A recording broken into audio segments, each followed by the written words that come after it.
তুই কই রে? আমি বাসায়। কি হয়েছে? তুই এক্ষুনি ফিশারিতায়, তোর লগে কথা আছে।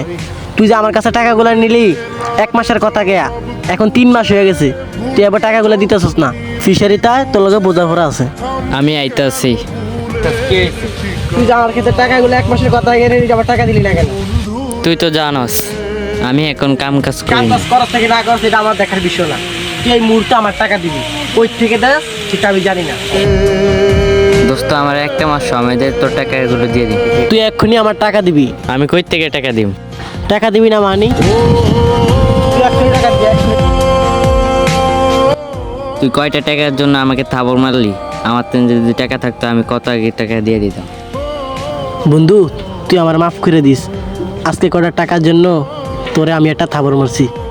সমস্যা নাই বন্ধু, মাফ করে দিস। বন্ধু রে